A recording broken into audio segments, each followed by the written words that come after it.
வந்து ஏடிஎம்கே டிஎம்கே இது மாதிரி 2 கட்சி தான் மாறி மாறி வந்துட்டு இருந்தாங்க. இந்த 2 கட்சியுமே பேஸ் வந்து ஊழல் தான் அடித்தளமாக இருக்குது. அந்த ஊழலை நம்ம ஃபஸ்ட்டே ஸ்டார்டிங்கே ஒழிக்கணும்னா என்ன பண்ணணும்னா, இவங்க வந்து ஒவ்வொரு போஸ்டிங் காசு வாங்கிட்டு கவர்மெண்ட் வேலைக்கு காசு வாங்கிட்டு ஆள் சேர்த்துறாங்க பார்த்தீங்களா, அதை அடியோட ஒழிச்சா தான் நம்ம ஊழலை வந்து ஒழிக்க முடியும். ஏன்னா நம்ம மேக்சிமம் வந்து தமிழ்நாட்டில் கவர்மெண்ட் வேலையில் இருக்கிறவங்க லஞ்சம் வாங்குறது, அவங்க வந்து போஸ்டிங்க்கு லட்சக்கணக்கில் காசு கொடுத்துட்டு வேலைக்கு சேர்றதுனால தான் அந்த காசுக்காக தான் லஞ்சம் அதிகம் வாங்குறாங்க.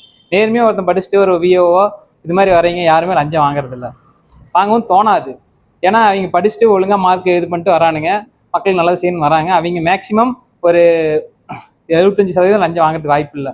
இந்த ஒரு சீட்டுக்கு பார்த்தீங்கன்னா கவர்மெண்ட் வேலைக்கு கலெக்டர் ஆஃபீஸில் வேலை செய்கிறதுக்காக ஒரு லட்சக்கணக்கில் பணத்தை கொடுத்து போஸ்டிங் வாங்கி வராங்க பார்த்தீங்களா, அவங்க கண்டிப்பாக லஞ்சம் வாங்குறதுக்காக தான் அந்த போஸ்டிங்கே வராங்க.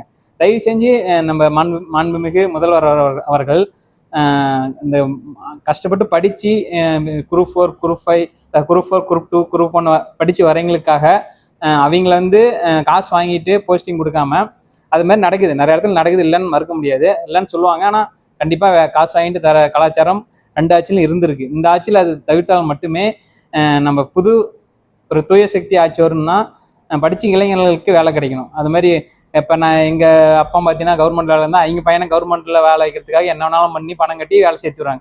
அது மாதிரி அவங்க ஜென்ரேஷன் மட்டுமே கவர்மெண்ட் வேலையில் இருக்கிற மாதிரிலாம் இருக்காங்க எல்லா போஸ்டிங்லையுமே.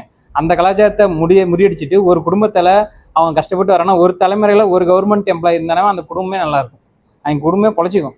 அதனால் அந்த கரப்ஷனை ஒழிக்கணும்னா ஸ்டார்டிங் இந்த பேஸை அழிச்சிடணும். கம்பல்சரி படித்து எவ்வளோ மார்க் எடுக்கிறாங்களோ அவனுக்கு நாணயமாக வேலை கிடைச்சாவே போதும், கரப்ஷன் வராமல் தீர்த்தலாம். அது ஒன்று மட்டும் பண்ணாலே எனக்கு சந்தோஷம்.